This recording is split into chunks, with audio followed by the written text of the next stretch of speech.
Olá, estamos de volta aqui na nossa 88 Rockets, mais uma vez com mais uma convidada de peso, porque é muito querida, muito minha amiga já há bastante tempo. E eu já vi essa mulher fazer tantas coisas, gente, que ela vai contar aqui pra gente. É uma pessoa extremamente espiritualizada, que já me entregou tanta coisa boa, já viu meus ciclos, já me viu na montanha-russa, né? E já me deu tanto suporte emocional, porque ela é, afinal de contas, eu estou falando que ela é muito minha amiga, muito querida. Somos ratos de eventos juntos, gostamos muito de eventos. Quanto maior ele for, melhor. E prontamente aceitou meu convite e hoje chegou a vez dela. E a Irani, ela tem algumas particularidades que ela vai contar hoje aqui, que eu acho extremamente interessantes, que é a capacidade de se transformar. Eu adoro isso nela, né? Só tem uma coisa que ela não mexe muito, que é na espiritualidade, que ela é uma estudiosa e ela tem isso muito sólido dentro dela, e aí o trabalho... o trabalho dela é se transformar e entregar muita coisa boa de conhecimento para muita gente. Ela é mentora mentora de planejamento estratégico, tá vendo? Eu fico dando as minhas devagadas falando da minha amizade, até esqueço desse detalhe. Mas isso é bem próprio de mim, que ela vai ter que ser minha mentora também, para eu parar de fazer confusão, né, Ira? Precisamos. Mas ela tem a empresa dela, que aqui vocês podem ver, Irani Faria Franco, que vai entregar um negócio muito legal pra gente aqui, porque aqui é lugar de entregar, e isso ela sabe fazer bem. Muito bem-vinda, minha querida amiga Irani. Gratidão pelo convite, né? Gratidão por poder estar aqui, por poder compartilhar, né? Compartilhar é o maior valor que a gente tem. Sim. Né? Se a gente só aprender e guardar para si, não é valor. Eu tenho ouvido muito isso aqui, tá? É muito legal porque quem tem conhecimento, quem tem algo a entregar, as pessoas que têm vindo aqui, todas têm vindo não totalmente preparadas, mas ela vem com esse preparo de que aprendi e quero que mais alguém aprenda, né? Isso é muito legal. Mas, Ira, agradecimentos à parte, eu quero que você, como eu comentei aqui na abertura, eu quero que você conte um pouco, né? Porque eu sei que você é química de formação. Só que aí a química, na sua química interna, ela foi sofrendo grandes mutações. Eu queria que você contasse um pouquinho da tua trajetória para depois a gente entrar em temas específicos. Então, ser química era um sonho de criança, sabe? Toda criança pedia uma boneca e eu pedi um laboratório. Ganhei microscópio quando era criança, pegava os bichinhos e assim por diante. E vir para Campinas, né, com 15 anos, fazer o colégio técnico era meu sonho de consumo. Então, saí da minha casa muito cedo para estudar, vim para Campinas. E fiz a primeira turma de petroquímica do antigo Coticap, do ETCAP hoje. E química era o sonho. Caminhei muito tranquila dentro desse aprendizado, porque a gente já traz algumas coisas com a gente. E exercitei essa profissão durante 20 anos. E aí, lá no meio do exercício da profissão de química, dentro de uma indústria de autopeça, me apareceu uma oportunidade de uma nova carreira, uma carreira em melhoria de processos, né? E aí lá fui eu, como diz o Vander, fazer os belts da vida, né? Eu fui fazer uma especialização, esse curso chama Six Sigma, Lean Six Sigma, é uma metodologia de melhoria de processo, acompanhado de ferramentas fortes de estatística. Então, fui lá, Irani, para a Alemanha, estudando durante um ano, indo e voltando várias vezes, até fazer a minha certificação. e desenvolver um novo processo aí, que era a melhoria de processo. Então, saí lá do meu laboratório, lá da minha fábrica, que eu amava muito, para melhorar a fábrica. Fui melhorar a fábrica. E comecei a aprender as ferramentas de gestão e melhoria. Comecei a aprender método. E aí trabalhei lá algum tempo, e isso foi mudando, crescendo, até o momento que chegou o fim do meu ciclo lá naquela fábrica, naquele lugar. E aí o ciclo acabou, o que a gente vai fazer? Né? Como diz o Wander, vamos nos reinventar, né? E aí fui buscar ser consultora nessa área, né? E comecei a trabalhar com serviço. Saí de autopeça para trabalhar com serviço. Foi um aprendizado maravilhoso. E aí, serviço tem muita gente, né? Autopeça tem muita máquina e serviço tem muita gente. E aí eu descobri que só podia melhorar processo se eu melhorar as pessoas. E aí eu fui fazer uma certificação internacional de coaching também. Então, juntando, né, partes da ferramenta, uma ferramenta de método de processos, para uma ferramenta de melhoria de pessoas, para a gente formar um conhecimento. Então, me transformei de novo, né? Além de ser uma consultora de melhoria contínua de processos, uma consultora que melhorava processos e pessoas. Então, vem aí a minha terceira transformação na vida.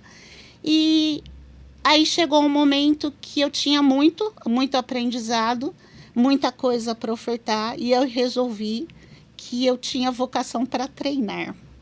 Então, vamos treinar ferramentas com pessoas.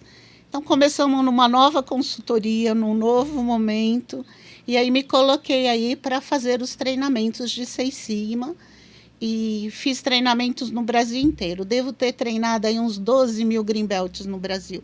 Fiz muito treinamento em universidades, dentro das EJs, né, das empresas júniores, dentro das universidades federais. Trabalhei nas maiores consultorias do ramo aqui no Brasil, dando treinamentos, até a pandemia.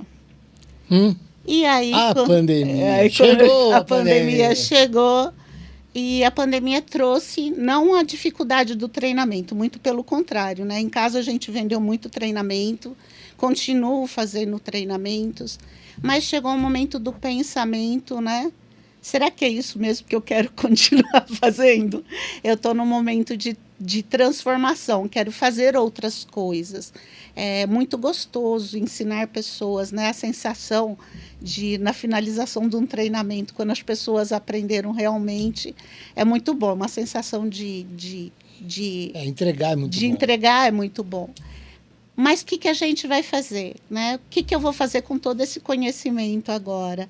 Quando o mercado de treinamento também não está tão bom, ele não está bom nesse momento, porque as pessoas querem se divertir, não querem aprender. Então, apareceu essa oportunidade de pequenas consultorias mesmo, bem focadas em resolver pequenos problemas, o que eu chamo de amplie sua visão do negócio. Seja seu negócio pessoal, tua vida pessoal, ou seja, seu negócio pequeno empreendimento, a sua padaria, seu salão de manicure, todo mundo tem dores que precisam ser cuidadas. Então, desenvolvi um método para trabalhar essas pequenas dores, baseada na metodologia que já existe desde antes da guerra, da Segunda Guerra, que é o tal do PDCA do Deming. Então, usando o método que a gente usava na fábrica, hoje trabalho com negócios e pessoas e empreendimentos, trazendo esse conceito de melhoria de processos. Quando você falou de guerra, eu lembrei muito da minha época de Empreteco, né? Que a galera adora falar de guerra no Empretec, né? Não, porque olha, isso coisa, tal. Quando acabou a guerra, os métodos, né, para reconstrução são bem claros. O Empretec usa muito isso, né, no Empretec. Porque, na verdade, a melhoria de qualidade, a estrutura do sistema da qualidade vem depois da guerra, vem do né? pós-guerra, né? Isso. Mas você tocou num ponto aí, Ira, que me chamou aqui a atenção, que é a história de as pessoas não querem aprender. Elas querem se divertir. Eu concordo com você nisso, mas como a gente vai falar de liderança aqui hoje, eu queria dar essa pincelada. Por quê? Porque eu passei por algumas empresas e eu passei pela área de RH e treinamentos. Era o que eu fazia na empresa. nas empresas que eu tive, né? Numa que eu tive, outra que eu trabalhei, né? E tudo mais. Aí o que acontece? O treinamento já é uma coisa que não está muito na cultura do empreendedor e do empresário brasileiro. Aliás, empreendedor e empresário, na minha cabeça, são totalmente diferentes, não são a mesma coisa, né? Eles têm posturas completamente diferentes. Mas o que acontece? Treinamento não é uma prática usual nas empresas brasileiras, no sentido assim, preciso de gente qualificada. Porque muitos líderes acham que treinamento é custo, né? E uma equipe mal treinada, seja ela em que nível for, pode ser o cara chão de fábrica, pode ser o cara do RH, pode ser o cara do comercial, do administrativo, ou seja, mal treinado, não vai ter a produtividade, não vai ter o resultado que uma equipe bem treinada faz. Só que o líder, vou gastar com isso, porque ele fica bom, vai lá para o meu concorrente, e papapá, e papapá. Então, eu queria que você me desse a tua opinião nisso, ou se você concorda comigo, que não está na mentalidade dos empresários, não todos, claro, mas numa grande parte deles, essa coisa de que a equipe tem que ser treinada e passar por reciclagens periódicas. Ela tem que estar o tempo todo sendo lembrada de como as coisas devem funcionar. Porque elas também são treinadas e aí vai acomodando, esquece. Entendeu? Então me fala um pouco sobre isso. É muito legal. Me veio assim muito, né? Dentro da metodologia do Seis Sigma, que é uma metodologia aí conhecida, né? Que trouxe a Motorola e outras empresas, né? E os grandes bancos do mundo para o lugar que eles estão. Diz que o pior processo, a pior coisa que a gente tem nos nossos negócios é a variação. Tudo que varia gera desperdício, tudo que gera desperdício custa dinheiro, né? Então, quando a gente não treina, eu gero desperdício, porque eu gero variação, eu não tenho padrão. Então, o padrão nos leva a um ambiente que eu consigo controlar, porque ele tem uma variação que eu conheço. Sim. Quando eu não treino, eu gero variações que eu não conheço. E toda variação traz para a gente um resultado financeiro ruim. E o Seis Sigma fala disso. Então, hoje, eu observo muito, na nossa cultura, principalmente, que o padrão ele não é olhado como uma coisa necessária. Mas eu, como consumidor, quero um padrão. Eu, como empreendedor, não vejo a necessidade do padrão. Mas eu, como consumidor, quero o padrão. Então, a gente tem, né, uma dificuldade de entender. E eu só tenho padrão quando eu treino. Se eu não tiver padrão, eu não treino. Se eu não tiver treino, eu não tenho padrão. Né? Então, a gente vê, né, qual é a diferença de um hospital como o Einstein para um hospital de uma cidade pequena. A quantidade de dinheiro que o Einstein investe em treinamento é gigantesco. Então, tem um rendimento e um resultado extremamente importante. E ele é financeiro também. Né? Se eu tiver um padrão de manter meu restaurante limpo, ele vai estar cheio. Se o meu restaurante eu não tiver um padrão de manter ele limpo, ele vai, com o tempo, esvaziando, porque as pessoas vão observando que eu não mantenho o padrão. É um padrão, mas eu preciso ter esse padrão. Agora, para eu ter um processo de limpeza, estou trazendo assim para um restaurante, para um negócio simples, porque para eu ter um funcionário que trabalhe bem e faça o que é necessário, eu preciso treinar. As pessoas não nascem sabendo, né? E eu falo que a gente, no Brasil, acha que o óbvio é ululante, e o óbvio não é ululante. O óbvio deve ser comentado e estudado e treinado.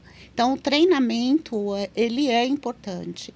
Então, se você pega um comportamento do Japão hoje, que está renascendo das cinzas de novo, economicamente falando, quantas horas, né, dentro do ano eles treinam os funcionários deles?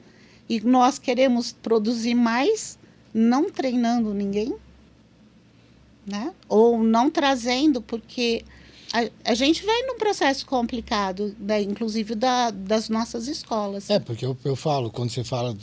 foi bom que você terminou a tua frase com a palavra escolas, que quando você fala do Japão, as pessoas são treinadas desde criança, né? A escola. E uma coisa que me enlouquece aqui no país que a gente vive, que eu amo, tá? Não estou falando mal do Brasil, não, apesar de ter muita coisa de ruim para falar dele, né? Mas, assim, eu amo, gosto, não vou sair daqui mesmo, vou ficar por aqui mesmo. Mas eu acho que nós sofremos demais com esse processo educativo. Por quê? Porque quando você falou aí, quando você tocou nesse assunto que eu posteriormente abordei, é assim, a base está ruim. A base está muito ruim. A base foi esmagada por um negócio que eu chamo de progressão continuada. Tem gente que fala, não é só isso. Eu acredito que não seja só isso. Mas isso é um fator de extrema relevância nessa destruição que foi o nosso ensino de base. Né? Porque um fala que fez um monte de universidade, o outro fala não sei o quê, eles falam tudo. Só que assim, ninguém fica comentando o que eles fizeram com as últimas 3 gerações em termos de ensino de base. Então, quando você chega para um cara que já está lá com seus 20 e poucos anos, já está ativo, né, economicamente ativo, está trabalhando e tudo mais, que ele vai treinar, ele pergunta se vai ter comida no treino. Eu vou lembrar, assim, né? Pegando a cultura oriental, que é muito mais antiga que a nossa, né? Vi as conversas aí da IA chinesa, né? No começo da semana, Sick. né? Sick. Os americanos estão com uma raiva disso. E a cultura ocidental, uma criança japonesa, né? Que a gente sempre vê uma criança japonesa de que forma?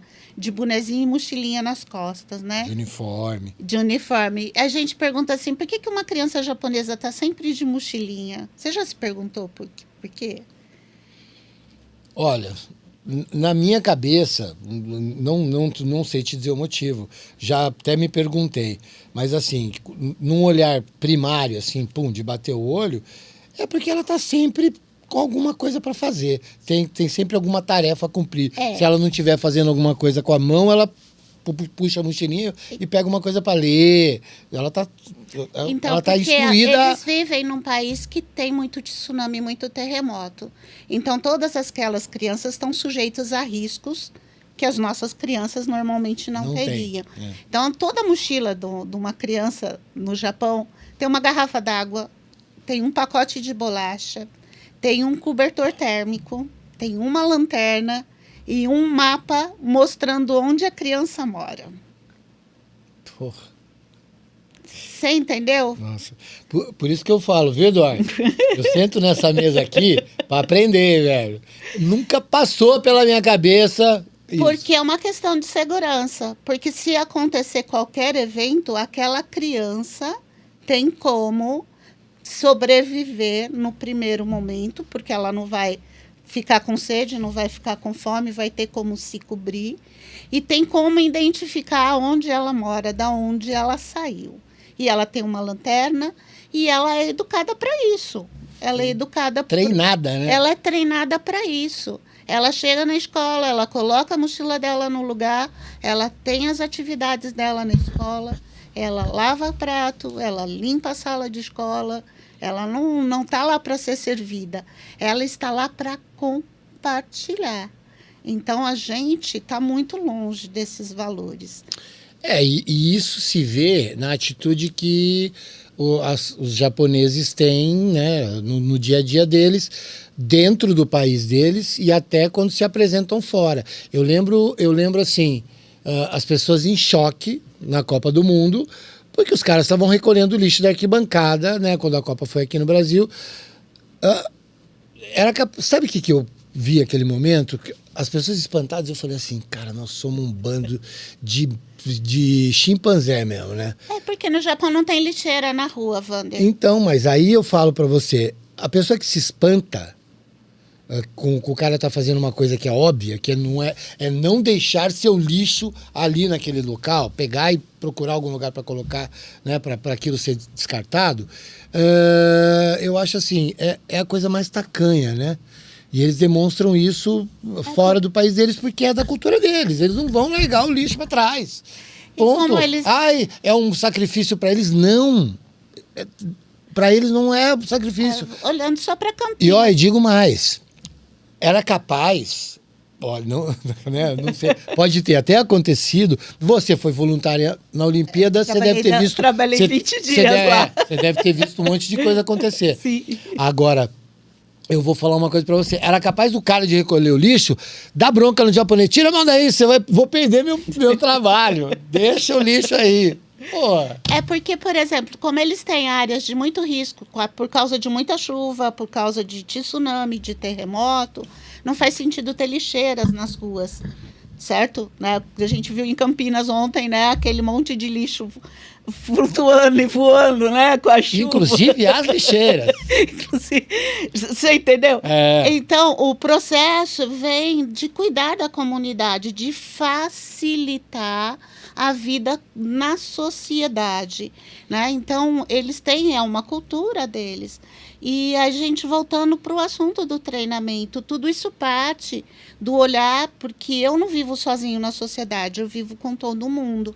Então, o que está fora de mim precisa servir a todos, não só a nós mesmos. E a gente, quando fala de treinamento, o treinamento ele está no sentido de que eu preciso abrir a minha cabeça. O treinamento ele é feito para eu abrir a forma com que eu penso, para eu olhar para o outro com um olhar diferente através do método que eu estou trazendo. Se o treinador, o coach que vai lá, não faz isso, ele vai fechar o treinamento sem nenhum registro. Zero. Zero, porque o que você aprendeu? Não aprendeu nada.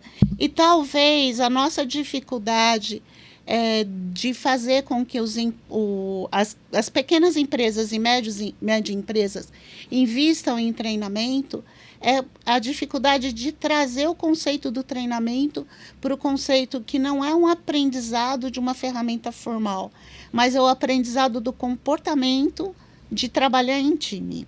E aí a gente volta para a liderança de novo. Sim. Porque se eu não tenho um comportamento de trabalho em time, eu não crio isso, né? Principalmente no país com a cultura nossa, né? De mães judias, de mães italianas que criam pequenos ditadores. A gente precisa trazer o trabalho de equipe. A gente não tem muito disso, né? Mesmo nas nossas escolas. Os nossos filhos são muito motivados para esportes de competição, né? Mas não são motivados para esporte de time. A gente acha lindo as Olimpíadas, né? A gente vê os atletas, as meninas, a gente acha lindo. Mas a gente não observa o quanto elas trabalham juntas em time para obter resultado. E talvez a gente pudesse usar esses resultados para nós mesmos, para entender o quanto é importante. Eu tenho uma opinião que, assim, delegar é uma arte, né? É uma coisa que nem todos têm essa habilidade de delegar. Delegar para a pessoa certa, né? Que está dentro dessa bolha da arte mesmo. Uhum. O cara que não basta você falar para alguém fazer alguma coisa, né? Você tem que saber para quem você está falando, se a pessoa tem as habilidades para cumprir aquela tarefa. Então, esse filtro todo, já que a gente está falando de liderança hoje, né? Vamos falar disso. Uma das coisas que eu acho que o líder tem que ter é saber para quem, né, destinar certas tarefas, né? E isso faz parte de um contexto que a gente veio para abordar hoje, que é a história do cara ser referência, né? Porque tem o comandante, né, que é o cara que fica... Vou no português claríssimo de Wander, cagando regra, né? E tem o cara que é um baita de um influenciador, de uma referência que ele vai fazendo, ele tem controle sobre aquilo, mas é uma coisa assim, né? Ele é muito mais referência mesmo, né? Ele é um cara que as pessoas vão com ele, ou acompanham, pela postura, pela maneira que ele lida com as pessoas e com as tarefas, né? Vamos lá, né? Falar um pouquinho assim dessa escala, né? Do desenvolvimento dessa liderança, né? Eu sou uma pessoa de uma geração lá dos baby boomers, né? Então, Também. eu Abafa, falo assim, né? abafa. O importante era ser inteligente, a gente precisava de QI, né? Por isso que a gente era muito motivado para boas notas na escola e assim por diante. Uma coisa que mudou, que tentaram mudar no QI, né? Porque tem o QI original, que é a nossa inteligência, a nossa capacidade, e depois, dentro desse mundo maluco que a gente vive, o QI indica, né? Mas eu prefiro o antigo. Então, a gente precisava ser inteligente. Até a década de 80, ser inteligente era bom. Tava bom. Bastava. Aí lá no meio da década de 80, um americano muito louco inventou a história do coeficiente emocional, né? Eu preciso, além de ser inteligente, eu preciso ter controle emocional. Entra aí na questão da liderança. Mentalmente forte. Entra aí na questão da liderança que você está falando. Não basta eu ser o cara fodástico, desculpe o termo, Sim. mas eu preciso saber lidar com as pessoas com quem eu trabalho. Claro. E aí, agora a gente tem mais um requisito, que além de eu saber ser inteligente, ter que ter inteligência, pode não ser o QI, mas eu preciso ter conhecimento, Sim. eu preciso ter uma gestão do meu emocional bom e eu preciso de uma gestão ética boa, eu preciso de um coeficiente espiritualizado, vamos colocar aí. Sim, sim. E aí a gente entra nessa nova liderança, essa liderança que é a liderança da influência, porque eu só influencio pelo que eu sou, não é pelo que eu falo. Eu influencio pela minha atitude. Eu não influencio pelo que eu faço. Sim. Porque eu só crio, né, um respeito através da minha atitude. Então, um líder de referência é um líder respeitado. Né? Então, ele precisa ter essa influência. Então, faço o que eu digo, mas não faço o que eu faço, não funciona. Não funciona mais, né? E para a geração nova, isso não faz nenhum Tá vendo, sentido. Eduardo? Não, eu sacaneio o Eduardo, porque às vezes eu faço algumas coisinhas no trânsito que eu falo assim, faço o que eu digo, mas não faço o que eu faço. É porque esse líder influente, ele nasce lá, né, com o conceito do monge executivo, que é um livro super famoso, todo mundo lê e pouca gente entende, que é a ação de ir de encontro a, né? Ou é o líder que vai ouvir, que vai entender. A gente falou de óbvio, de processo, né? A forma com que eu cozinho meu macarrão é diferente da forma com que você cozinha o seu macarrão. Isso não quer dizer que o seu macarrão fique melhor ou pior que o meu. Cada um faz do seu jeito. O importante é o resultado. O macarrão gostoso pronto para janta, certo? Sim. E o líder influente é o líder que vai olhar isso dessa forma. Não importa como o Vander cozinha o macarrão com queijo dele, não importa como a Irani faz o macarrão com queijo dela. É importante que o macarrão com queijo gostoso esteja na mesa, na quantidade certa, no horário certo. E ponto. É isso que o líder tem que entender. E ele tem que influenciar a Irani a entregar o melhor macarrão dela. Assim como o Vander. Vander entregar o melhor macarrão dele, né? Cada um no seu tempo, porque o almoço é do Vander e o jantar é da Irani, certo? E eu vou ter que entrar no acordo com eles que os macarrões fiquem pelo menos muito parecidos. Porque senão tem gente que só vai gostar do almoço e tem gente que só vai gostar da janta. E esse é o líder que a gente tem buscado aí educar. Porque o líder, que a gente chama de líder influente, ele é muito raro no mercado. A gente não nasce influente. Quem nasce influente vira a Chacrinha da vida, Silvio Santos da vida, porque é uma característica difícil nos humanos, não é uma característica que aparece com muita frequência. Mas a gente pode treinar a influência, né? E a influência é um desenvolvimento de soft skill. E ela pode ser desenvolvida através de método. Eu não preciso mudar a Irani ou mudar o Vander para ser influente, mas eu posso desenvolver ferramentas para lidar com o meu emocional, para eu me tornar uma pessoa influente. Isso é legal. Entendi, mas aí você bateu na minha cabeça agora com um termo que eu sei, mas quem pode ver pode não entender muito bem. Então, eu quero que você dê uma pincelada na diferenciação. Temos o hard skill, você vai explicar o que é, e o soft skill. Por quê?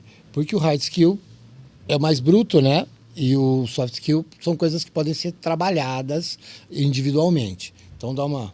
Hard skill é aquilo que a gente obtém aí quando a gente faz uma graduação, pós-graduação, quando a gente faz curso Por isso que eu de chamei de conhecimento. É o hard. Sim. Seria aí o equipamento onde a gente coloca o nosso computador, a nossa caixinha do computador, certo? E o soft skill são as nossas emoções, é o software que roda lá, entendeu? Que passa por cada uma. Na verdade, né, nós como humanos, né, a única coisa que a gente realmente tem controle é sobre as nossas emoções. Sim. Então, mais ou menos, né? Mais ou menos. E o nosso comportamento, ele vem de várias questões. A questão da ancestralidade, a questão da educação, a questão do meio social que a gente vive. Ela vem, as nossas emoções, elas passam por essas questões. Mas a gente, através do autoconhecimento, a gente pode saber onde a gente está. E a partir daí a gente setar para onde a gente vai, né? A gente, em muitas conversas aí de IA, voltando no assunto, a gente sempre ouve, né, o compartilhar e o autoconhecimento, porque se eu também não sei onde eu estou, também não sei para onde eu vou, né? Eu sempre brinco que a vida da gente tem que ser que nem o Waze. Se o Waze não colocar onde a gente está certinho, não leva a gente para lugar nenhum. E aquela frase que todo mundo usa aí, que é para quem não sabe para onde vai, qualquer lugar serve, né? Então, o soft skill, né, ele começa dessa base.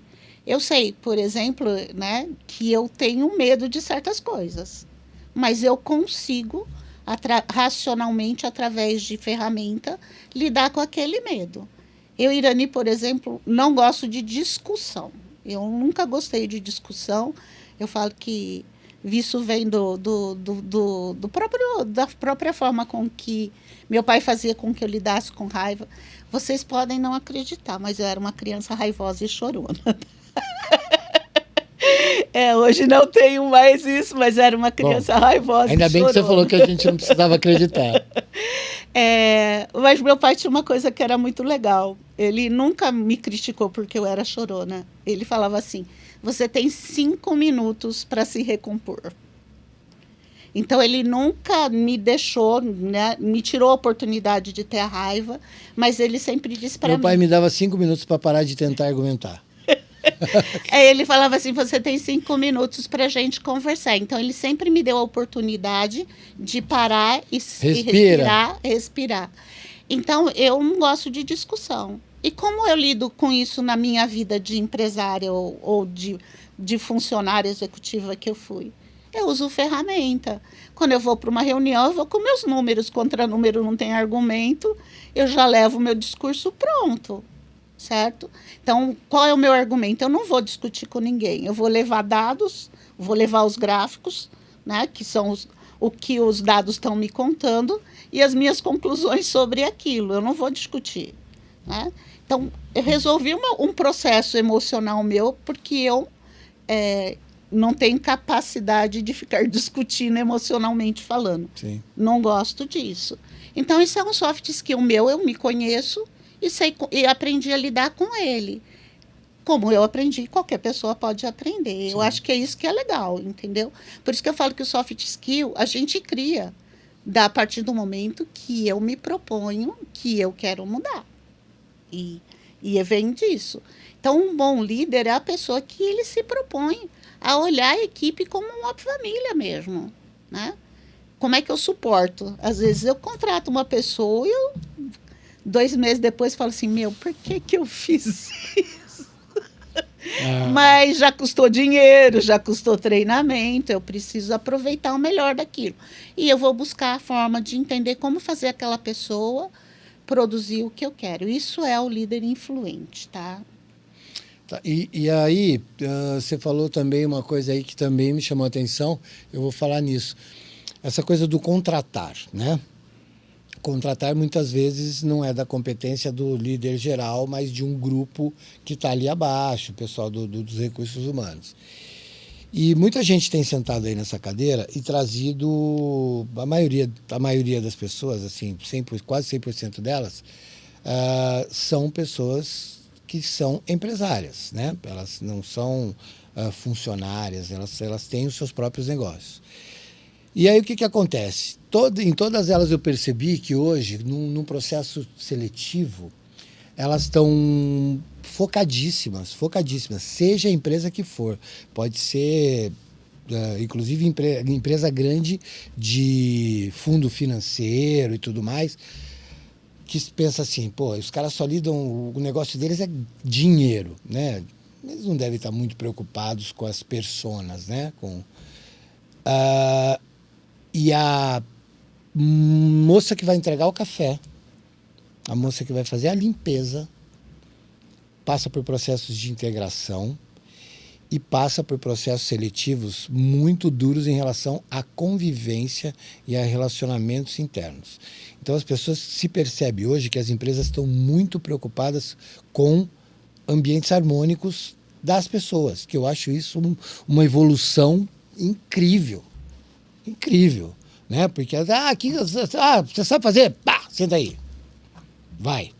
Aí não treina nem nada. Mas se no processo seletivo eles já estão preocupados com esses tratamentos interpessoais dentro do ambiente de trabalho, eu acho que já é meio caminho andado. Até para evitar turnover, né? Com certeza. Eu falo assim, né? Eu tenho uma frase muito forte que as pessoas até riem. Eu começo meus treinamentos de Black Belt, que seria aí a caixa de ferramentas completas de melhoria contínua, dizendo que o ótimo é inimigo do bom. Ah, tá. Porque o bom é o que os outros pagam. Ninguém te paga o ótimo no Sim. teu negócio, ele te paga o bom. E a gente precisa buscar o funcionário que se adequa a gente, não o melhor para a função, mas o que se adequa ao ambiente que ele vai trabalhar para ele poder render. Então, quando você coloca, quando eu busco até a pessoa que serve café dentro das características daquele ambiente que eu estou colocando, é isso. Eu não quero a pessoa que faça o melhor café do mundo. Eu quero a pessoa que sirva o café com a melhor boa vontade. Para mim, isso é uma obviedade gigantesca. Isso. Há décadas. Uhum. Só que para muita gente não é, né? A gente está aprendendo, porque a gente, quando trabalha em alguns processos estratégicos de contratação, de montagem de equipe, a gente começa olhando o perfil da liderança e vendo quem complementa o perfil da liderança. Não adianta eu ter, né, uma equipe de vendas muito boa com 5 caras de alto, que eles vão ficar batendo um no outro. Eu preciso um cara de alto para abrir o negócio e eu preciso de 5 que acompanhem ele. Então, eu não posso ter vários grandes vendedores numa equipe. Eu preciso de um grande vendedor e esse grande vendedor abra a frente e motive os vendedores mais fraquinhos, vão colocando assim, que eles façam o seu trabalho e tragam o resultado que precisa. Já tive nessa cadeira aí, agora você cutucou, hein? Fala sério, Eduardo. Nessa cadeira aí já sentaram 3 especialistas em vendas. E eu vou te fazer a mesma pergunta que eu fiz para eles. Não é bem uma pergunta, é uma colocação. Você falou de vendedores, grande vendedor, não dá para ser 5 muito poderosos e tudo mais. Mas aí temos um gerente de vendas, um cara que está ali na liderança de uma equipe. Aí, esse cara tem uma oportunidade diferente na vida dele e sai. Aí tem meia dúzia aqui, vai. Ele liderava uma equipe de 6. Aí era o departamento comercial. Então tem um CEO lá, um líder máximo que vai ter que fazer o quê? Ou contratar outro gerente, ou encontrar nessa meia dúzia aqui alguém capacitado. Só que por impulso, muitas vezes, vamos lá, quem tem melhores números? Esse aqui mais antigo. Ele é o mais antigo, ele é o que vende mais. Vai para a gerência. Então, 2 derrotas. Tem um péssimo gerente e perdeu um bom tirador de pedidos. Porque às vezes ele é o maior vendedor, porque ele é o mais que está há mais tempo, ele já herdou carteira de vários que saíram e tudo mais, papá. E aqui no meio do caminho tem um baita de um gerente que ele não reconheceu. É isso, Wander, porque isso é o método fácil, né? O caminho fácil, né? Falo que esse é o indicador que não é bom. A gente tem vários indicadores nos nossos negócios, muitos indicadores. Aliás, quando a gente faz consultoria, eu jogo 80% dos indicadores velhos e trago indicadores novos. Ele era bom há 20 anos atrás, ele não é bom hoje. Né? E eu preciso entender se eu realmente preciso trazer alguém de fora. Às vezes a equipe está tão antiga que precisa de uma energia nova. Era legal trazer um gerente de fora. Traz uma luz nova, um método novo, uma energia nova. Às vezes, lá dentro, eu tenho aquele cara que é esse líder que eu estou falando. Ele vai empurrar os que estão lá só fazendo pedidinha, buscar para cliente novo. Porque eu vou dividir o mercado, eu vou incentivar ele. O que a pessoa que foi embora não incentivava. E o CEO, por sua vez, ele precisa entender que quando ele tem só um leão, o leão come todo mundo embaixo. Né? Ele fica só com o rei da selva. O rei da selva, ele é o dono de todos. Então, ele precisa também ter oportunidade de fazer com que outros leões apareçam no cenário. Então, um bom CEO também, ele não tem só um cara bom de vendas. Ele tem 3, ele tem 4, em áreas separadas, cada um dentro do teu sistema, porque ele precisa fazer a movimentação. Porque o cliente é o presente, é o presente lindinho que deve estar bem embalado todo dia. Né? Então, o CEO também não pode depender de um cara só, que um dia falar assim, cansei e vou embora. Né? Isso aí é que nem... eu já vi isso acontecer um monte de vezes. Por exemplo, eu vou lá e monto uma empresa que eu vou fazer guardanapo. Eu tenho lá maquinário, tenho uma capacidade produtiva enorme, papá. Aí vem os caras do McDonald's. Trabalha para mim? Tal, papá, gosto do teu produto, cumpre todas as normas de especificação da nossa empresa, tal. Você só vai ter que botar a nossa logo e vai produzir para gente. Aí quando eu olho para o número, eu falo assim, caramba, esse cara quer toda a minha capacidade produtiva. Toda. Tá. Vamos fazer um contrato de 10 anos? Não. O contrato é de 1. Não, mas peraí. Eu vou produzir só para vocês, porque vocês vão absorver toda a minha capacidade produtiva. Não, mas é 1 ano. Aí a gente renova. Aí dá uma dor de barriga nesses caras e eles não renovam. E aí eu fico com uma fábrica, né, parada até eu me reconstruir, porque pensa comigo, está absorvendo todo o meu produto, eu não preciso ter comercial, não preciso vender, não estou vendendo para ninguém, então não preciso do comercial, porque toda a minha produção está comprometida. Né? Eu tenho capacidade de aumentar? Não tenho. Não tenho, porque eu não tenho espaço físico, não tenho um monte de coisa. Aí... Então, eu falo que aí a gente, né? O empreendedor de um cliente só, que está o tempo todo na corda bamba. Eu falo que tem um princípio, tem um cara lá que era muito legal, esse cara tem uns princípios muito legais, se chamou Pareto, né? Ele é lá do século XIX, né? O Pareto. O Pareto cria uma relação, ele tem uma relação estatística muito boa, que é o 80-20. Então, o 80-20, quando a gente tem negócio, é um número que a gente precisa olhar muito. A gente precisa ter 20 clientes que me dão muito dinheiro, mas eu preciso ter 80% de clientes úteis. Então, é um número. O cara ele foi estatístico, ele foi, né, economista. Então, aí vem o que eu falo, né, que a gente precisa, quando a gente empreende, a gente precisa desenvolver alguns skills. E um dos skills é autoaprendizado. Eu preciso entender um pouquinho daquilo que eu estou fazendo. Eu não tenho tempo. Gente, hoje é a era da mentoria. Contrata um mentor lá, 40 horas de mentoria de economia. Senta com uma pessoa que vai te colocar o beabá da economia. O que eu preciso para manter meu negócio quente? Né? O que eu preciso aprender a fazer que eu preciso olhar, que tipo de número eu quero cuidar, né? Esses dias abri uma caixinha no meu Instagram falando de indicadores e recebi respostas que eu falo assim, será que essa pessoa realmente tem um negócio, né? Tem gente que não conseguia nem me responder o que era custo fixo. Ah, eu sou mentora, eu não tenho custo fixo. Você tem custo fixo. Se você aplica R$ 20 no Instagram todo dia, teu custo fixo é de R$ 600 por mês, pelo menos para divulgar teu trabalho. Você paga internet, você paga a luz, você tem custo fixo para manter teu trabalho. Como você não sabe como está o teu custo fixo do seu negócio?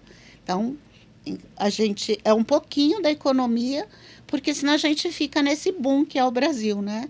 Abre um monte de negócio e esses negócios em 3 anos falem e fechem. Porque a gente precisa a educação, né? O curso do Empretec é muito legal, ele é forte. A gente precisa mais dessa comunicação mesmo, do entendimento. Senão vira aí o fazedor de guardanapo para o McDonald's. Sim, um cliente só que se te abandonar, você está morto. E rápido, né? Muito rápido. Mas vamos voltar para isso aí, Irani, que é bem interessante, que as pessoas também não entendem. O autoconhecimento, eu não sei, não dá para precisar, aliás, sobre quanto tempo, né? Ele sempre foi importante. Só que as coisas mudaram, né? Que a velocidade da informação, como você mesma disse, a cada 5 anos a gente está dobrando o conhecimento. E antigamente se falava, né? Ah, não, você tem que fazer uma faculdade, 10 pós-graduações e tal. E hoje isso não é uma realidade.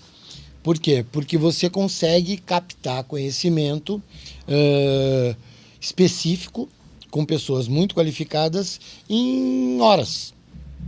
Né? Você não precisa ficar anos fazendo as coisas. Em horas você pode captar. Então, por exemplo, se você tirar do seu tempo, do seu esquema, da tua agenda e falar assim, 2 horas por dia, durante 90 dias eu vou estudar isso. Você vai criar uma expertise em alguma coisa nova, porque você se propôs a estudar, porque 2 horas por dia, durante 90 dias, você dedicou 180 horas àquilo, a captar novos conhecimentos. E isso é uma coisa que, vamos combinar, né? Nós estamos no Brasil. Então, não é uma coisa que é estimulada por qualquer pessoa. Uhum. Vão ser poucas as pessoas que vão virar para você e falar assim, o que você está buscando, né? Ah, eu quero isso. Então, tá bom. Então, você vai lá na internet, que tem 150 bons. Tem 1.500, mais ou menos. Mas tem 150 bons. Você pode escolher o seu e vai lá e faz. Uhum. Porque tem. Tem, com Porque certeza. Tem. E aí? Como Eu falo assim que essa cápsula, né? Vamos falar, uma cápsula de conhecimento, não é um conhecimento de um mestre e de um doutor. Sim. Mas te gera discernimento. Sim. Porque cada conhecimento... Filtro, né? Te gera... Você aprimora. Eu brinco que cada Lego que você coloca dentro da tua caixa, cada capsulinha de conhecimento que você coloca dentro da cápsula, te gera oportunidade de montar um brinquedo novo. Sim, sim. Quanto mais cápsulas você tiver, quanto mais Legos você tiver, melhor a oportunidade que você tem de juntar Legos e de ter discernimento e aprender com o especialista. Porque o especialista ele não tem uma linguagem simples. Se eu não tenho nenhum conhecimento, o que acontece? Eu não entendo nada do que o especialista fala. Eu vou lá, vejo uma puta de uma palestra e saio de lá e falo assim, o que eu aprendi, né, no final do dia? Não sei. Não sei porque eu não tinha o básico, né? Então, essas cápsulas, esses pequenos aprendizados, além de ajudar o empreendedor, ele também ajuda a gente como ser humano a se localizar. E a gente olhar o mundo com um olhar crítico. Porque quando eu conheço, eu consigo discernir o que é certo e o que é errado. Não preciso que ninguém me diga o que é certo, o que é errado. Eu consigo olhar para aquilo e falar, não, isso não me serve. Ou olhar para aquilo, isso me serve.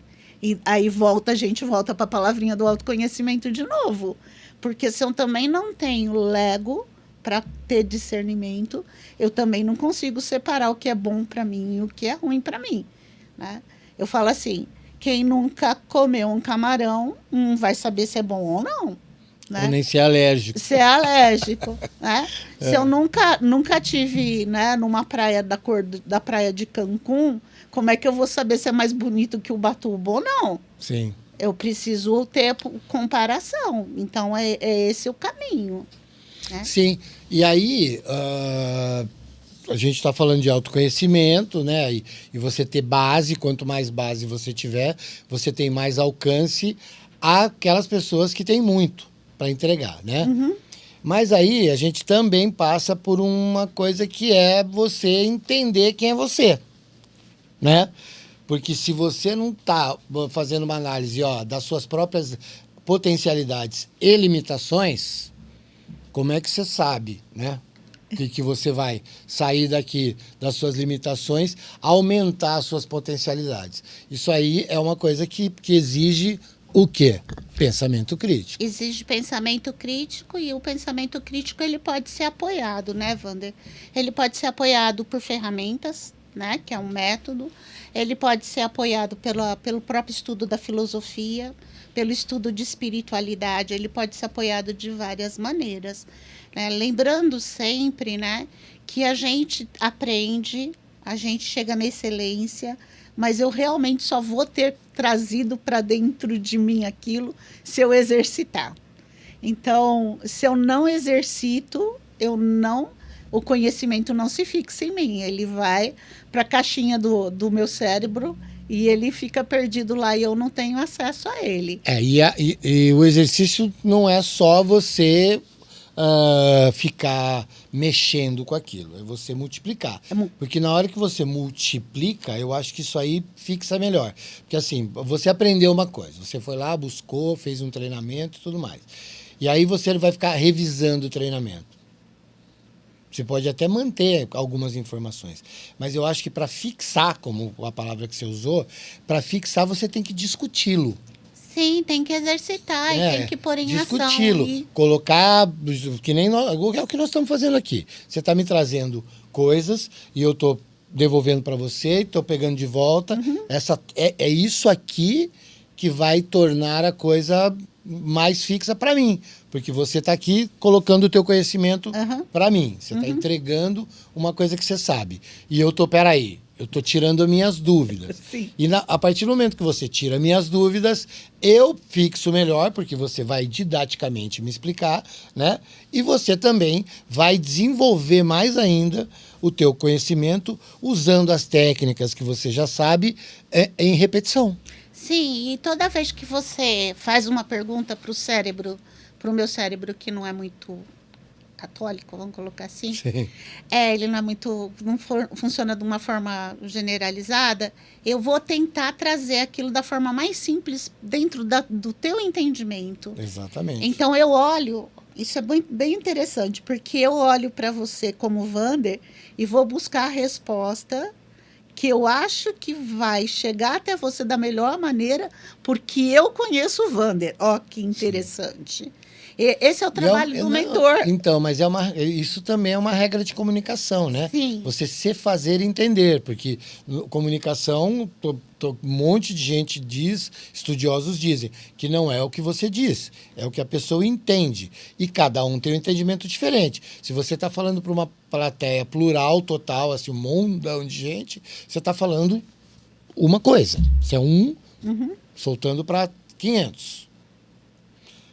Não vou dizer que cada um vai entender de uma forma diferente, mas vão ter núcleos que não vão te compreender da mesma forma e nem na mesma velocidade, porque é exatamente o que a gente falou anteriormente. Alguns estão com poucos legos para montar, outros com pouco mais. Então, a velocidade de entendimento é uma, a capacidade do contexto total é outra. Então, isso aí vem do mentor também. A questão da empatia também, né? Você se posicionar, né? Entender a posição do outro em relação àquilo que você está comunicando. Porque nem sempre você pode né, comunicar tudo que você sabe, porque não faz sentido. Sim. É a famosa frase, né, dar pérolas aos porcos. Porque o porco não entende o que é uma pérola, então de que adianta eu presentear ele com uma pérola? Então, o porco, ele quer só a comidinha, então eu vou dar comida para ele. Não adianta eu dar Sim, sim, enfeite sim. para ele. Sim, sim. Então, a comunicação do processo do aprendizado, de fazer todo o aprendizado, vem desse conceito também. Eu, Irani, sei bastante, eu aprendi bastante, fui lá, estudei fora, fiz minha certificação. Agora, como é que eu vou devolver isso para uma pessoa que não tem o mínimo dessa instrução formal? Eu preciso devolver da melhor maneira possível, né? E eu vou trabalhar com números, vou chegar lá no no salão da cabeleireira e vou explicar para ela que ela está com um problema de estoque. E eu vou contar para ela qual é a média que ela usa do shampoo, das coisas que ela usa, e como é que a gente vai lidar com a compra dela a partir daí. Então, estou trazendo um conceito lá de fábrica, de uma forma bem simples, para ela manter o estoque dela, para ela ter um resultado financeiro melhor. Porque ela lá, o vendedor passa lá, faz uma oferta para ela, ela compra shampoo para 6 meses. Mas ela está com dinheiro, eu tenho que explicar para ela que aquele dinheiro dela ficou paralisado lá. Ela vai fazer falta para outra coisa, Não, entendeu? então vai fazer falta para outra coisa e outra coisa que acontece, por exemplo, ela não está totalmente no controle do uso disso. E aí ela tem, voltamos lá no começo da conversa, ela tem funcionários que não foram treinados e capacitados para fazer aquilo dentro de um padrão. Aí o padrão está totalmente, ela fez uma compra para 6. Aí ela vê, ao fim do 3º mês, que aquilo que ela comprou para 6 foi embora em 3. Olha o buraco. Isso. E aí esse é o conceito, né? O líder em si, quando ele treina, voltando no treinamento, voltando na liderança, quando ele conhece, ele aprende os indicadores pequenos dele, ele começa a olhar para o trabalho dele em volta de forma diferente. Eu brinco assim que a minha mãe era uma pessoa que brigava com o banco por centavos. Ela tinha um controle no caderninho dela. Ela ensinou a gente a fazer. Ela fazia. Eu sei como é isso.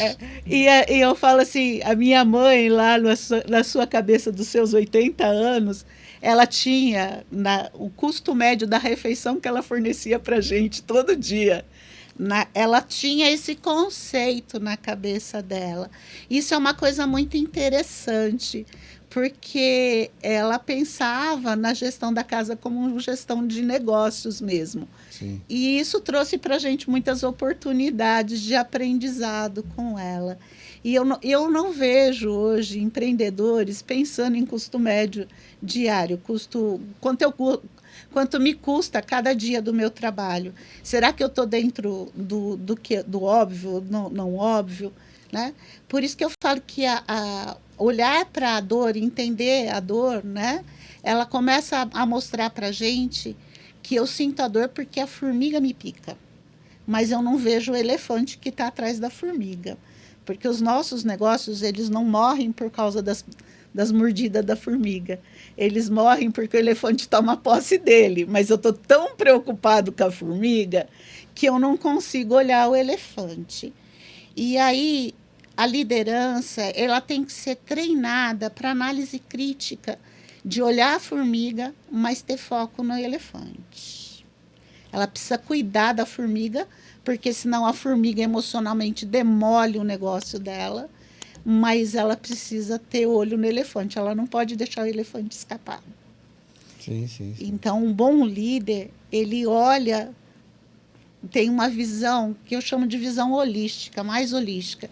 Não vê só o dia a dia, ele vê o negócio como um todo. E a gente tem muita dificuldade em ter líderes que tenham uma visão holística do negócio. Entender como o negócio realmente funciona. Eu cuido da logística. Outro dia eu falei para a pessoa, você cuida da logística, mas você só vai ter logística se alguém vender. Se ninguém vender, não tem logística, certo? Lógico. Então, se você não colabora com o cara que vende, você não vai ter o teu trabalho. Então, aí eu falo, muita gente não entende essa conexão absolutamente necessária com os departamentos, né? Porque às vezes o cara... Desculpa. O cara tá lá embaixo. Tá na produção. Tá na produção, aí ele olha, ele vê que lá na parte administrativa tem um monte de gente trabalhando. E aí ele não vê papel. Porque ele chega, entra, registra a hora que ele entrou, registra a hora que ele foi almoçar, registra a hora que ele voltou do almoço, e registra a hora que ele saiu e tudo mais, e faz o dele. Ele está produzindo, que é a função dele. Só que aí que tá, ele não sabe nem o nome de ninguém que está lá no administrativo, porque as empresas têm isso também, né? Elas não misturam as coisas. E eu acho que, de alguma forma, essas pessoas terem alguma... Não precisa ter relacionamento, de frequentar a casa e tudo mais. Mas o ambiente de trabalho, as pessoas têm que, periodicamente, posso estar falando uma besteira absurda, periodicamente elas têm que saber quem são umas às outras, principalmente assim, por exemplo, o vendedor, o cara que vai vender o produto, que é esse cara que faz. Muitas vezes o vendedor sabe do produto por um catálogo, por uma fotografia. Ele nunca viu ser feito. Então, Wander, daí eu vou trazer de novo a cultura oriental aqui para a roda. Manda. Vou trazer de novo, né? A gente tem uma coisa que no Ocidente a gente chama de Lean Manufacturing, que é a manufatura enxuta, que vem, né, do conceito Toyota de produção.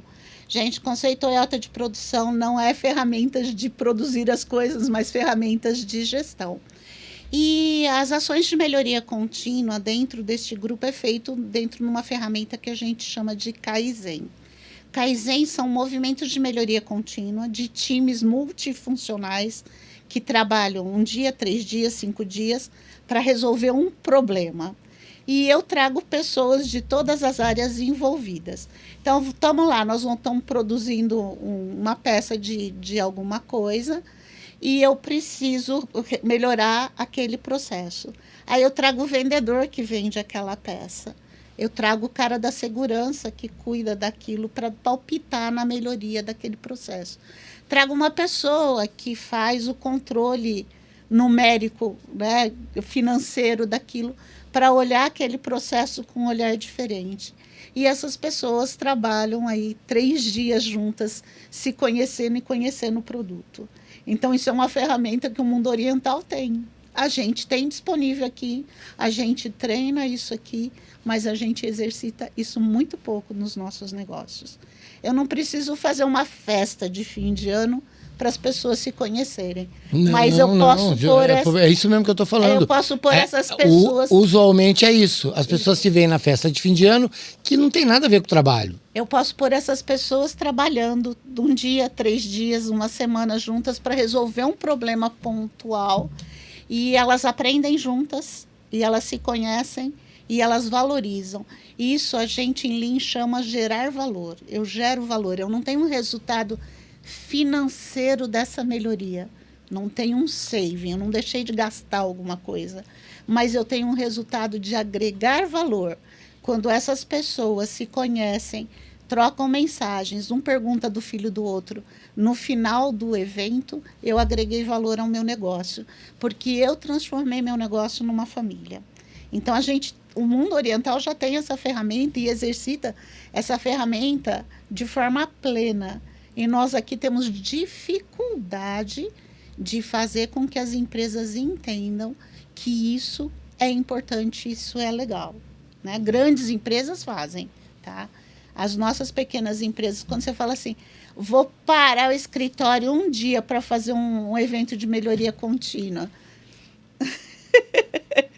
Não vai parar. Não vai parar. Não vai parar. Mas aí, quando a gente consegue convencer que parando melhora e o resultado no fim do mês se torna outro, a pessoa começa a se convencer.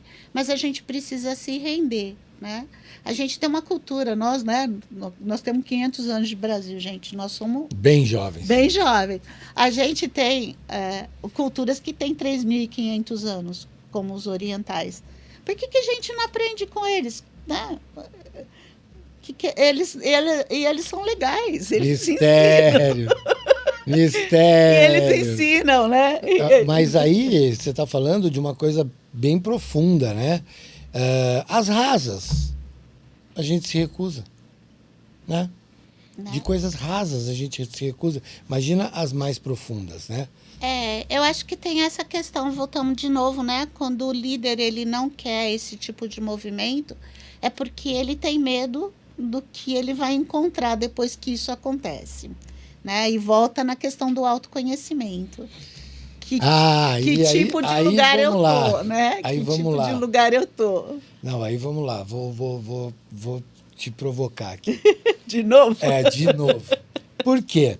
Porque assim, o autoconhecimento não é uma coisa, não é quentinho, né? Não é quentinho. Por quê?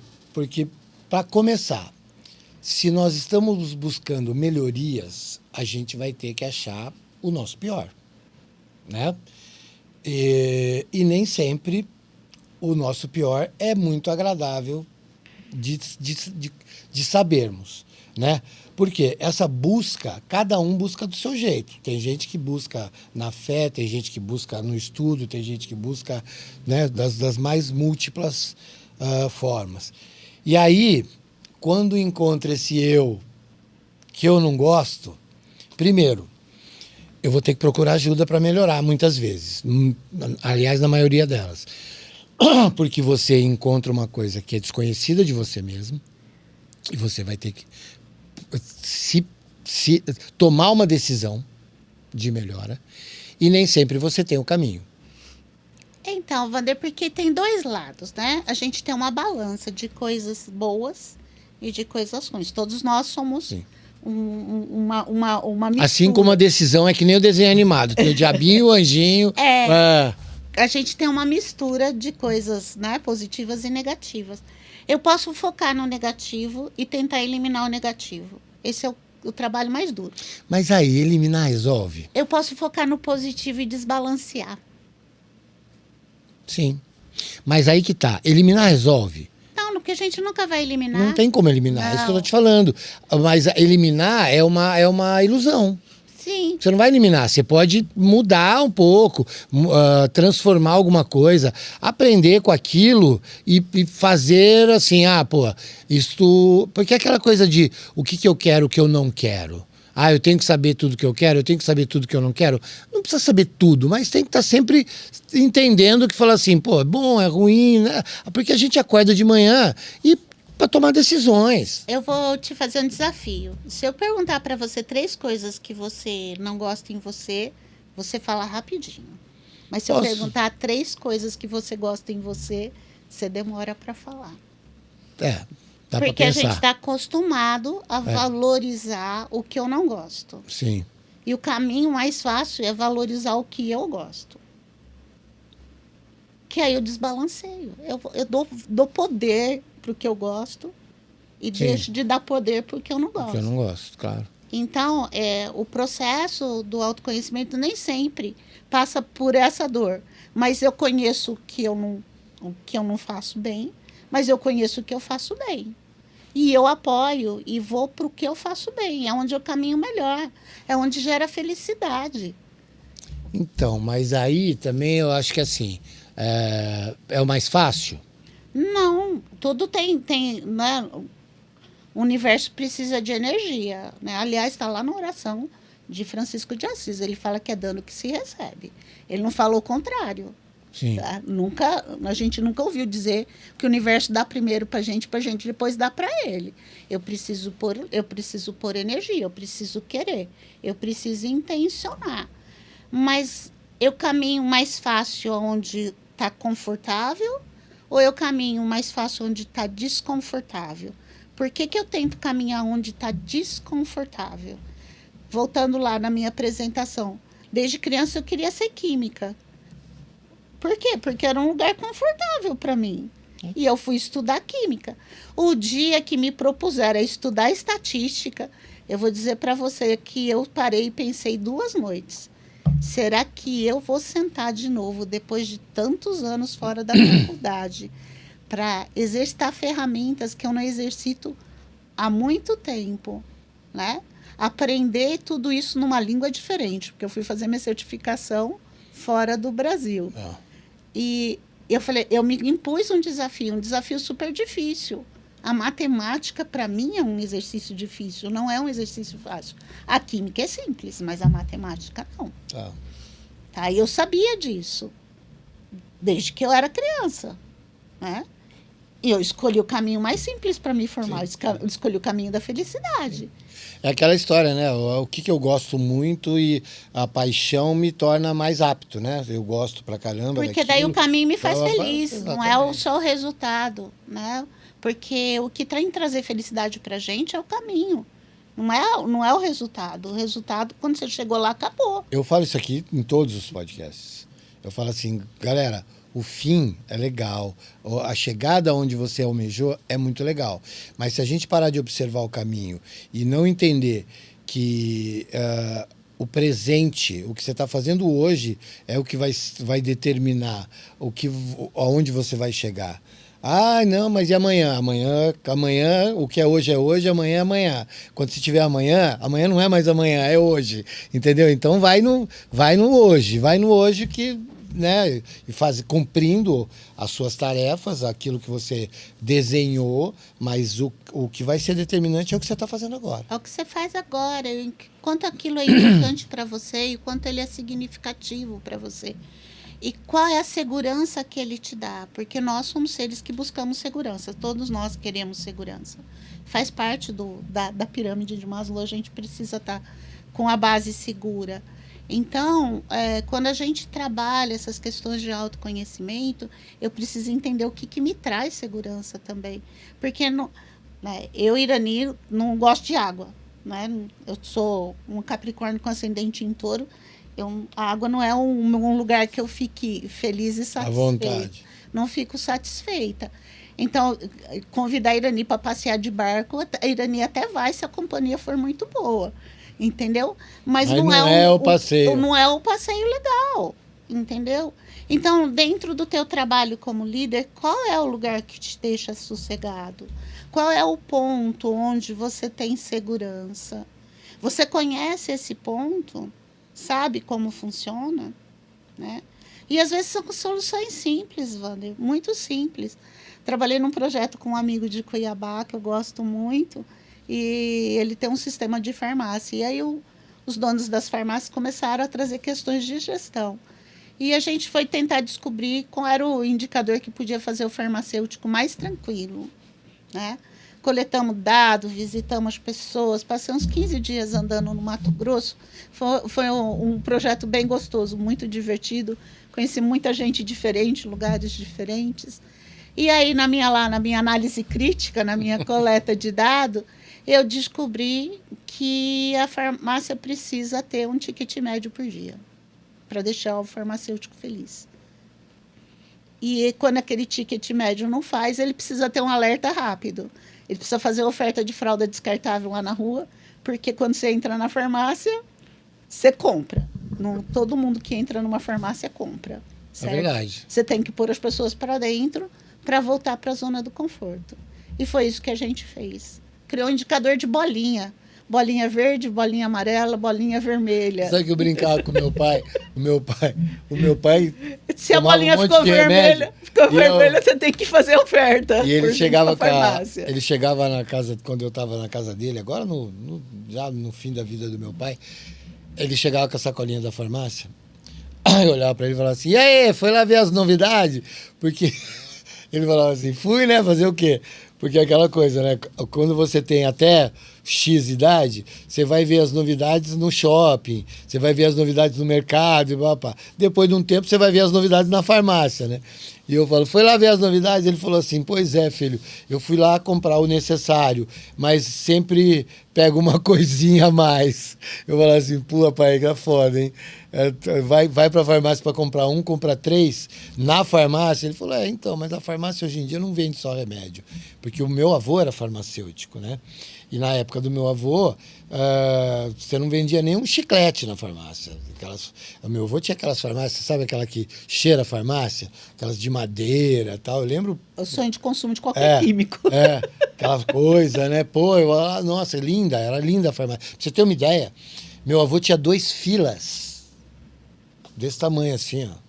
Dentro da farmácia, que andavam por dentro do balcão, assim, imagina, impensável hoje. Você ter um cachorro de 45, 50 quilos dentro de uma farmácia, como é que é isso? Então, é isso que eu estou falando, desse indicador. Na verdade, para a gente facilitar a gestão da pessoa, o que a gente buscou foi isso. Entender o ticket médio que o cara precisava para ter o resultado financeiro dele no final do mês. E se ele não atingisse aquele indicador, ele recebia no celular dele uma bolinha vermelha, filho. Pipi, alerta. Alerta. Ele podia consultar no sistema se ele estava verde, amarelo ou vermelho.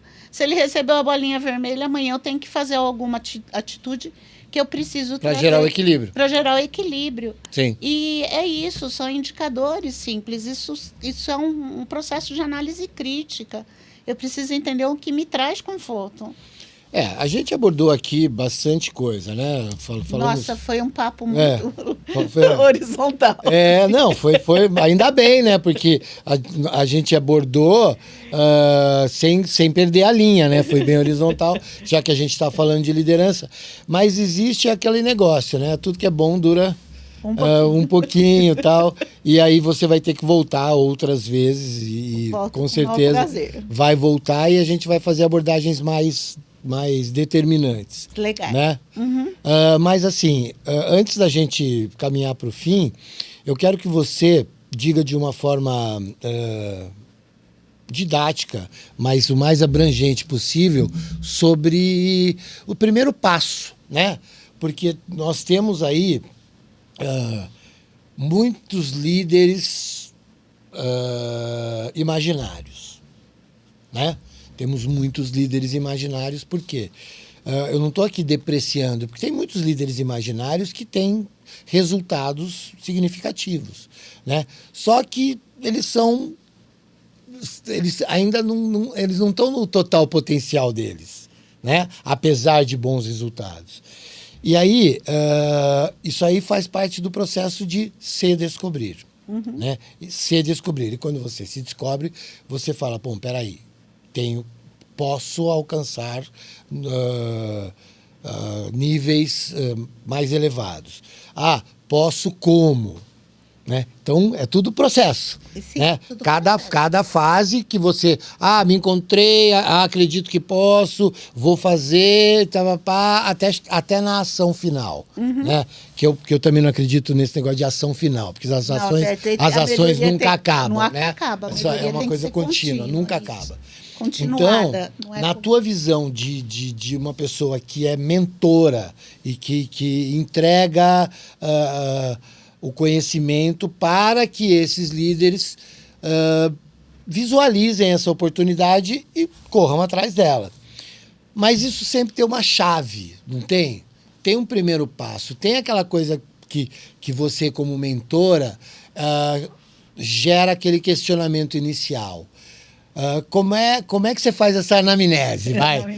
Essa anamnese. A anamnese sempre começa com o que te incomoda agora. Te incomoda o quê? Falta de propósito. Aí eu estou desanimada, é falta de propósito. Sim. Falta de legado. Eu não sei o que eu quero deixar. O que te incomoda? Qual é a dor? Eu estou ganhando pouco. Eu não estou num lugar que eu não estou feliz. Qual é a dor? Primeiro momento é tentar desenhar essa dor. Desenhar de verdade.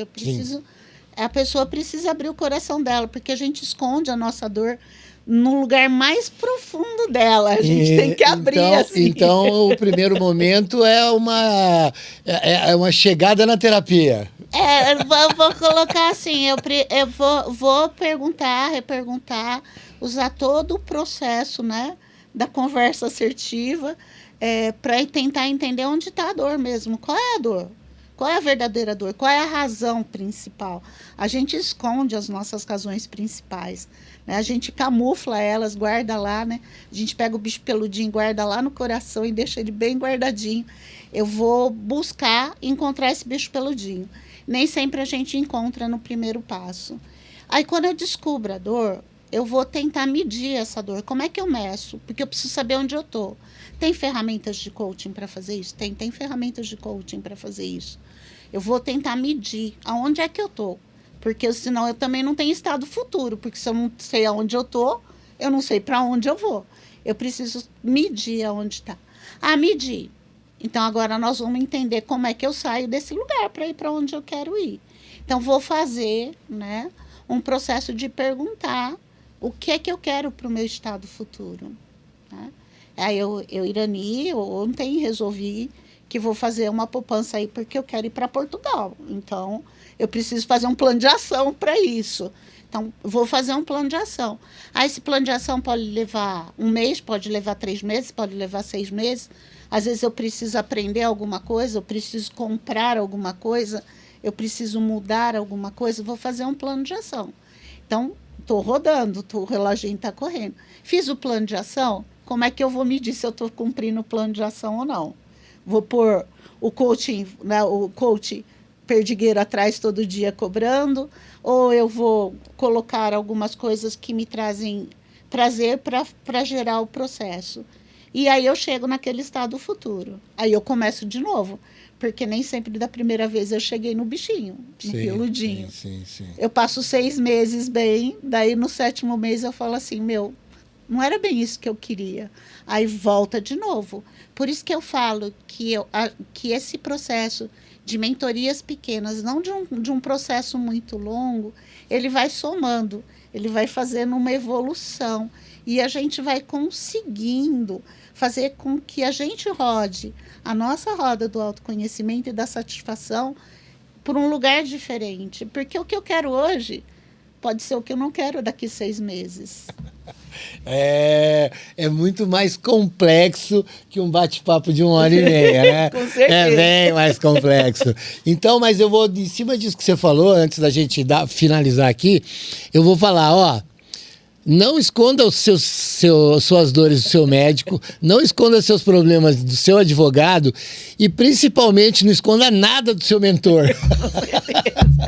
Não esconda ele vai nada. xeretar, ele vai não esconda xeretar. nada do seu mentor, porque se você chegou até ele, né? Então, use a sua integridade, a sua ética e fale tudo. Não tenha medo, não se esconda. Tá pagando o mentor, meu. Então, isso que eu tô te falando. Você chega no médico com dor e não fala o que tem. Você chega no advogado com problema e esconde as coisas. Como é que eles vão te ajudar? Sim. Né? Só que o mentor, eu vou falar uma coisa pra você, hein? Ele vai cavar. Porque eu não sei se todos, mas com certeza a minha amiga Irani aqui vai cavar. Ira, eu sei que a gente tem muito ainda a entregar, né? Como nós já falamos aqui, o conhecimento sem entrega vira toco. Vira toco. E nós não somos toco, né? Nós estamos aqui para entregar o nosso melhor. Quero te agradecer imensamente por ter aceitado o meu convite prontamente. Eu fiquei sabendo na hora que você chegou que você estava debutando. Eu espero que você esteja feliz, né? Porque falamos de momentos de felicidade. Eu sou palestrante há 20 anos. Então, é isso que eu estou te falando, é aí que eu ia chegar. Eu estou aqui fazendo isso. Você se comunica pra caramba. O que é, depois de tantas palestras na vida, sentar e falar comigo, que sou seu amigo, numa mesa, entendeu? Isso aí. Nós não estamos aqui tomando uma cerveja, mesmo porque quem bebe cerveja aqui sou eu, não você. Mas fluiu e eu estou muito feliz com isso. Obrigada pela oportunidade. Oportunidade nossa, né? Eu nunca tô sozinho nisso aqui, né? No mínimo em 3, porque Temos ali o nosso mestre Eduardo, que é o parceiro incrível, que está sempre aqui ajudando a gente. Então, no mínimo, um trio. Às vezes vem convidados, ficam aqui também, mas hoje somos um trio apenas. Uhum. Mas o que é mais relevante para mim é saber, né, que foi legal, né, que você vai voltar e que a gente cada vez mais vai fazer com que as pessoas entendam por que você vai voltar e por que eu tô aqui. Tá bom. Né? Com certeza. Porque o grande objetivo da gente que gosta de se comunicar e gosta de entregar as coisas é justamente esse. Que as pessoas entendam que os nossos motivos são justamente esses. Né? Fazer com que a informação ande. Fazer com que esse conhecimento não tenha limite, né? Então, cada pessoa que senta aí me traz uma coisa nova, eu entrego as minhas maluquices e o meu conhecimento também. Eu cada vez vou me aprimorar em ser um cara que cutuca e que faz a coisa acontecer. E é para isso que eu tô aqui. É para isso que eu tô aqui. Antes da gente começar, o Eduardo botou você para trabalhar, né? Falou assim, peraí, eu estou aqui com uma dúvida, por favor, me esclareça. Sim. Ele te fez uma pergunta que você respondeu em 15 minutos, né? Então, meu, é isso que é legal, Você está aqui me ensinando, como você já fez tantas vezes, sobre outros temas, né? Já tivemos conversas muito longas nessa vida, né, Ira? Graças a Deus. Graças a Deus. Mas... é isso que a gente leva daqui. Mas agora a gente vai deixar temas específicos para a próxima. Porque da próxima vez que você vier, a gente não vai precisar falar da química que virou mentora. Tá né? bom. Então a gente vai bater firme em alguma coisa específica. A casa é sua. Obrigada. Tá? A casa é sua.